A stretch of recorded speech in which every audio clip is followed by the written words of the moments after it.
నేను చాలా తుఫాన్లు చూశాను, వరదలు కూడా చూశాను.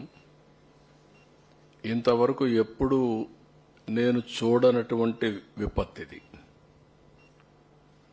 ఒకసారి క్లౌడ్ బరస్ట్, ఒక ప్లేస్లో 42 సెంటీమీటర్ల వర్షపాతం, జిల్లా అంతా 32 సెంటీమీటర్ల వర్షపాతం. బుడమేరు ప్రాంతంలో ఎప్పుడూ చూడనటువంటి ఉధృతితో వరద, ఫ్లాష్ ఫ్లడ్. గత ప్రభుత్వం యొక్క నిర్లక్ష్యంతో 57 కోట్ల రూపాయలు మోడర్నైజేషన్కి ఇస్తే అది కూడా ఖర్చు పెట్టకుండా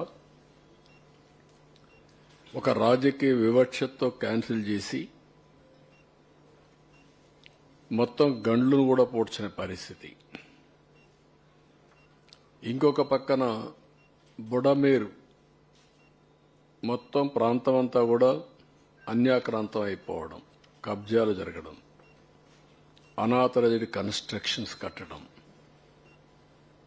ఒక పక్క నీళ్లు వస్తున్నాయి, వరద వస్తూ ఉంది. ఒక పక్క ఈ నీళ్లు పోవడానికి వీలు కాకుండా అక్రమ కట్టడాలు, ఎక్కడికక్కడ అడ్డంకులు.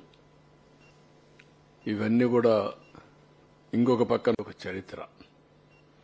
ఒక పక్క ఏదైతే నేచర్ వక్రీకరించినప్పుడు, లేకపోతే మనం నేచర్తో ఆడుకున్నప్పుడు ఇలాంటి అకాల వర్షాలు లేకుంటే క్లౌడ్ బరస్ట్లు కావడం, ఇవన్నీ కొత్త కొత్త ఫెనామినాస్ మనం చూస్తున్నాం.